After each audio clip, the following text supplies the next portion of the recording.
Picture this, it's 2031. You get home from work, except home is a 280 square foot micro unit in a city that costs 3 times what it did a decade ago. Your commute was 47 minutes on a train that smelled like regret and someone's reheated fish. You ate lunch at your desk, again. You haven't seen your best friend in 6 weeks. Everyone is just busy, that word we use when we mean drowning. You sit down, you put on a headset, and you disappear. Not in a sad way, not in an someone should check on them way. In the way that you needed to. In the way that humans have always needed, a fire to sit around. A story to get lost in, a place where your effort actually means something. Now here's the question nobody in the mainstream conversation is asking. What happens when that headset doesn't just show you another world? It reads your stress levels and adjusts the narrative in real time. And knows before you do that, you need a moment of calm instead of a firefight. That future? It's not science fiction anymore, it's Tuesday. Before we get into all of that, if you haven't seen part 1, go watch it. I'll wait, seriously. In part 1, we talked about something real. We talked about how games became the unofficial mental health infrastructure for an entire generation of urban workers. We talked about Kesha. She lived alone in Chicago, playing Animal Crossing at midnight. Not because she was a gamer, but because she needed somewhere to exist that didn't feel like a pressure cooker. Cities are designed to extract from you your time, your attention, your nervous system. And games, weirdly, accidentally, beautifully, started giving some of that back. But we only scratched the surface. Because the future of this relationship between gaming and human stress, between digital worlds and the very real bodies navigating very real cities, that's where it gets wild. That's where it gets complicated. That's where it gets necessary to talk about. So buckle up, we're going deep today. Let's start with the technology, because this is genuinely mind-bending, and I need you to understand it before we go anywhere else. Right now, not in 20 years, there are companies developing biometric gaming systems. What that means in plain English, the game watches you while you play it. Your heart rate, your skin conductance, that's basically how sweaty your palms get, which is a surprisingly accurate stress indicator. Your eye movements, your breathing patterns. Some systems are even starting to incorporate basic EEG data, your brainwave activity, through consumer-grade headsets. Headsets that cost less than a decent pair of sneakers. The game takes all of that data, and it responds. Imagine you're playing a narrative adventure, and the biometric sensors detect that your cortisol response has been elevated for the last 40 minutes. Your heart rate variability is dropping. You're not relaxing. You're actually getting more wound up, even if you don't consciously feel it yet. The game knows. So instead of throwing the next boss encounter at you, the narrative gently pivots. Your character finds a hilltop. The music shifts from tense strings to something open and breathing. The world slows down. There's a sunset. Maybe a companion character sits next to you and says something quietly funny. And your nervous system, without you even deciding to relax, starts to. That's not magic. That's adaptive AI meeting biometric feedback, meeting decades of research into what actually calms the human brain. And that is where the game industry is heading. At full speed. Now look, I know what some of you are thinking right now. That sounds deeply dystopian, and also I want it immediately. Valid, both things can be true. Because yes, a machine that reads your stress and adjusts your entertainment accordingly. That's the same energy as your coffee maker knowing you need an extra shot before you even wake up. Kind of magical. On the other hand, who owns that data? Where does it go? What happens when your health insurance company really wants to see your cortisol levels from the last 6 months? We're going to get to the dark side, I promise. This video isn't a commercial for the future. But first, let me paint you the full picture of what's actually coming, because it's genuinely extraordinary. And I think you deserve to see the whole canvas before we start poking holes in it. Quick question before we go further, drop it in the comments. Do you think a game that adjusts itself based on your stress levels sounds amazing, terrifying, or both? Genuinely curious? No wrong answer. The comment section on part 1 was unreal, people sharing stuff that was so honest and specific and human. So keep that going. This is a conversation, not a lecture. Here's something nobody talks about when they talk about the future of gaming. The same forces driving urban burnout, the acceleration, the density, the disconnection, those same forces are also funding the next generation of game technology. Think about it. The cities getting denser are the cities where tech companies are based. The workers most burned out are the workers with disposable income and a desperate need for escape. The attention economy that's fragmenting everyone's focus is also teaching developers exactly how to hold that fractured attention for longer. It's almost poetic, in a dark, recursive, the snake is eating its own tail kind of way. There's a researcher, Dr. Isabel Cho, who works on urban stress psychology in Seoul, one of the most densely populated and technologically integrated cities on Earth. And she made an observation that I keep coming back to. The city is the disease, and the city is also the pharmacy. The technology that overwhelms you is also the technology that, under different conditions, can restore you. Seoul is fascinating because it's ground zero for so much of this. The gaming culture there isn't a subculture, it's culture. PC bangs, gaming cafes, have existed for decades as genuine social infrastructure. They're places where you go not just to play but to be with people, to exist in a community of shared focus, to eat ramen at 2 a.m. surrounded by the ambient sound of people doing something they chose to do. That model, the gamer's place, not just activity, is going to explode in the next decade. We're already seeing the early edges of it. The metaverse conversation had a messy, embarrassing public moment a few years back. We all watched a certain company spend billions on digital legs and virtual meetings that nobody wanted. But here's what got lost in the mockery. The underlying idea wasn't wrong. The execution was. The real version of persistent digital social spaces isn't going to look like a corporate PowerPoint with avatars. It's going to look like home. I mean that literally. Companies are already developing what they're calling ambient social gaming. Persistent virtual spaces that you live in alongside other people in small, intimate groups. Not a server of 10,000 strangers, 12 people, maybe 20. A space that has weather, seasons, shared memories embedded in its landscape. A place where things happened and you can still see the traces. Imagine your grandmother's house, but it's a place you built with your closest friends over 5 years. And you can walk through it and point to the corner where you all stayed up until 4 a.m. the night someone's relationship ended, and you all just showed up. In the game, together. That's not escapism, that's belonging.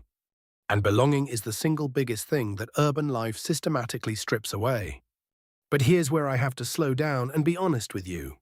Because I've been painting something beautiful, and I believe in the beauty of it, I genuinely do. But beauty has shadows. The first shadow, access. The future of therapeutic, adaptive, biometrically responsive gaming is going to be expensive, at least at first. The people who need stress relief the most, gig economy drivers, warehouse workers doing 12-hour shifts, those are not the first customers for a $400 biometric headset. The history of technology is, unfortunately, also the history of new tools reaching the most vulnerable people last. In the meantime, they get the cheap version, the hyper-stimulating, dopamine-extracting, loot box-riddled version that takes more than it gives. That's not a minor footnote. That's a moral crisis that the industry needs to reckon with directly. The second shadow, dependency without support. If games become genuinely good at providing emotional regulation, real, measurable emotional regulation, what happens to the underlying conditions that made it necessary? Because here's the thing about a really good pressure valve. It can keep a system running that should probably have broken down and forced a rebuild. If gaming gets so good at making you feel okay that you never actually address why your work environment is crushing you, why your city is unaffordable, why you're isolated, then we've built a very comfortable, very effective way to manage symptoms while the disease continues unchecked. That's the uncomfortable version of the game saves you. Sometimes it might save you for the system that's harming you, instead of from it. Does that land for you? Because I think this is the most important tension in everything we're talking about. Gaming as genuine restoration versus gaming as a pressure valve that keeps you functional enough to keep going without changing anything. I don't think the answer is to not play games, obviously. But the question of why you're playing and whether the relief you're finding is making space for real change or substituting for it, that's worth sitting with. Okay, moving forward. Because the future has more layers and I'm not done with you yet. I want to tell you about a game designer named Marcus Webb. He's fictional. I'm using him as a composite, but he represents a very real conversation happening inside game studios right now. Marcus has worked at mid-sized studios for 15 years. He's made action games, open-world games, competitive shooters. He's good at his job. But around 2026, he started noticing something in the playtesting data that he couldn't shake.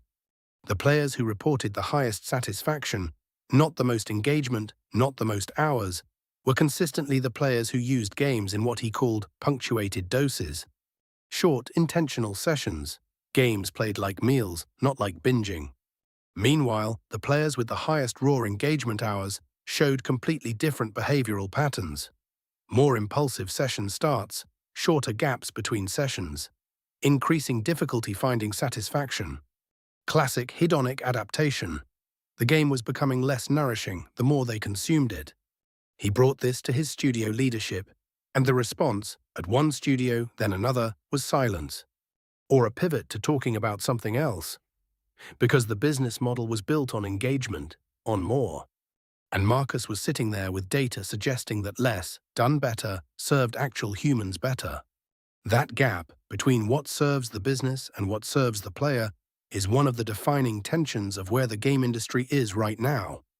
And the studios that figure out how to close it, that find business models aligned with genuine human benefit, those are going to be the studios that matter in 10 years.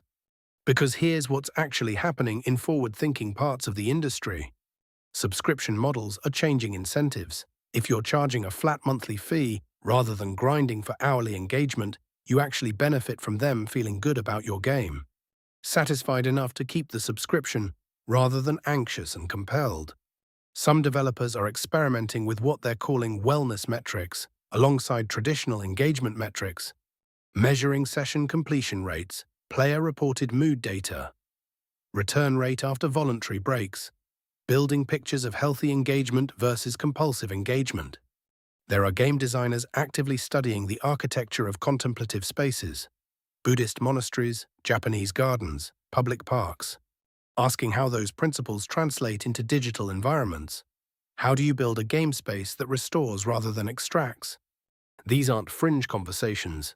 These are happening at studios large and small, driven partly by genuine ethics and partly by pragmatic realization. A player whose life is better because of your game is a player who will evangelize that game forever. And look, I want to be clear that not all future gaming is going to be meditative wellness experiences set to ambient music. Some of it is going to be absolutely unhinged.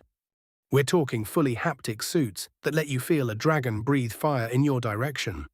AI opponents that learn your specific playstyle so intimately that beating them feels like solving a puzzle designed specifically for you. Competitive gaming scenes with production values that make the Super Bowl look like a school play. The future isn't just calm and healing and biometric feedback loops. Some of it is going to be spectacular nonsense. And I am personally very excited about that part too. And by the way, if you've made it this far in the video and you haven't subscribed yet, now's a genuinely good time. Not because I'm going to guilt you about it, but because part 3 is coming. And we're going to talk about what gaming communities are already building outside the industry. The grassroots stuff happening in cities right now. You don't want to miss it. Hit subscribe, the bell, all that. Do the thing. The studios that close the gap between business and genuine human benefit, those are the ones that matter. And we're only just getting started. Part 3 is coming. See you there. There's a community center in Detroit, real place, real people, that started running gaming sessions for adults over 50 who were experiencing social isolation after the pandemic. Not children's games, not tutorial-level experiences with hand-holding and condescension.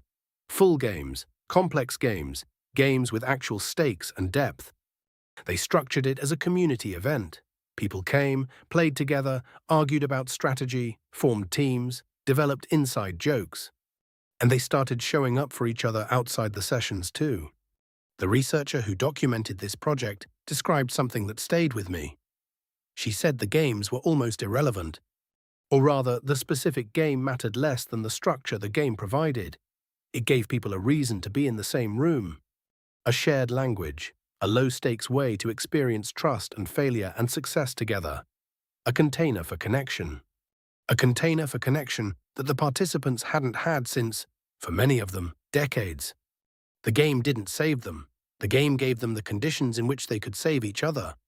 And I think that distinction is everything. The most utopian version of the future I believe in isn't a future where games are so good that you don't need other people.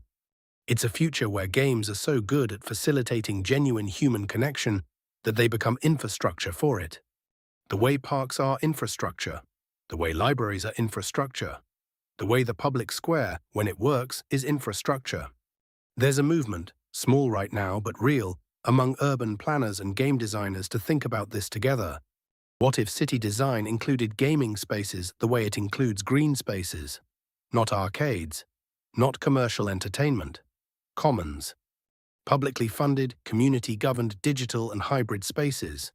People coming together around shared play the same way they used to come together around shared meals or shared labor. It sounds radical. 20 years ago, the idea of a city-funded bike share system also sounded radical. The future has a habit of normalizing things that seemed absurd until the need became undeniable. Here's my honest prediction for the game industry over the next 15 years. It's going to split. There will be the extraction economy, the games designed to take time, money, attention, emotional energy, bigger, louder, more stimulating than anything that exists today. They'll be extraordinarily good at what they're designed to do. And what they're designed to do is keep you in the loop as long as possible and charge you along the way. And there will be, growing alongside that, funded differently, designed differently, a restoration economy. Games as wellness, games as community, games as genuine, evidence-backed mental health support, games prescribed by therapists, games embedded in urban health infrastructure, games designed by people who have read the research and chosen to act on it. Both will be enormous. The question is which one you reach for, and whether you reach for it consciously. The game didn't save them. The game gave them the conditions in which they could save each other. That distinction is everything. I want to end with something personal, not my personal story. We've talked enough about me. Your story. Think about the last time a game gave you something you actually needed. Not distraction, not numbing, not just something to fill the silence. Something you needed. Maybe it was the feeling of competence. You were good at something, measurably, undeniably good, and the world acknowledged it. Maybe it was beauty. You turned a corner in a game world, and something was so visually extraordinary that you just stopped. And your nervous system said, oh. Maybe it was connection, you and someone you care about, or even a stranger working towards something together. For an hour, the collaboration felt effortless in a way that real life rarely does. That moment? That's not trivial. That's not just a game. That's a human need being met. The question the future is asking us, as players, as citizens, as people navigating cities not always designed with our flourishing in mind, is whether we let that happen by accident, or whether we start demanding it by design. The loading screen used to be something you just waited through. That little bar filling up, the tip you'd already memorized. The filler between you and the thing you actually wanted. But I've been thinking about loading screens differently lately. What if urban life, the commute, the hustle, the performance, the relentless optimization of yourself as a productivity unit, what if that's the loading screen? And the game, the actual living, the connection, the creativity, the rest, the play, what if that's what's loading? What if we've gotten so absorbed in the loading screen that we've forgotten what we're waiting to get to? Games at their best remind us. They say, here is a world where your actions have meaning, where your effort builds something visible, where there are other people, and you can choose whether to help them or compete with them, or just sit next to them on a hilltop and watch the sun go down. That's not therapy. It's not a substitute for therapy. It's not a substitute for rent control or better public transit or a 40-hour work week that actually means 40 hours. But it's real. It's genuinely real. And in a world that's moving faster than most of us can metabolize, having something real, something that meets you where you are, that gives you back something you didn't know you were missing. That matters more than we've ever given it credit for. So I'll leave you with this. What does the game give you that the city doesn't? Not what do you escape from? That's the easy answer, and you already know it. What does it give you? What does it restore specifically that the weak takes away? Is it agency, quiet, community, beauty, competence? The feeling that what you do has consequences you can actually see? Write it in the comments, one specific thing. Because I genuinely believe that if we could name it precisely enough, if we could say this exact thing, this is what I'm missing in my actual life, we might start building actual lives that include more of it. And games might evolve to meet us there, or we might meet each other there, inside them. Either way, we're not waiting for permission anymore. Here's where we land. The future of gaming is not a single thing. It's not the dystopia where everything is monetized and your biometric data is sold before you've finished your session. It's not the utopia where AI therapists live in your headset and heal every wound with perfect narrative precision. It's messier than both of those. It's human-shaped. It's Marcus in his studio, fighting to get wellness metrics on the dashboard. It's the community center in Detroit where strangers became something like family over a game none of them took seriously at first. It's the game designer in Seoul studying Temple Gardens and asking how silence translates into pixels. It's Kesha, still playing at midnight, but now in a guild with 7 people who actually notice when she doesn't log on. It's you, right now, watching this video, which means somewhere in what we've been talking about, something resonated, something rang true. The game saves you sometimes. Not always, not perfectly, not instead of the therapy or the conversation or the boundary you need to set. But sometimes, in the specific, irreplaceable way that only happens when a human need meets a well-designed space and something clicks. That click is worth protecting, worth designing for, worth demanding from an industry that has more power over human attention than almost any other force in modern life. We're the players. We get to have expectations. Part 3 is already in production, and we're going deep on the grassroots side. The gaming communities that are already functioning as mental health infrastructure without calling themselves that. The Discord servers that kept people alive. The indie games designed by people who needed them to exist. The stuff outside the big studios that the industry press barely covers.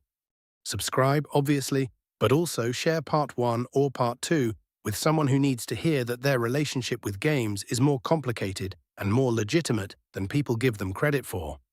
Because that person exists in your life. You already thought of someone just now. Send it to them. Thanks for being here. Thanks for taking this seriously. Because it is serious, and it's also beautiful, and both things are allowed to be true at the same time. The game is loading. And I think it's going to be something.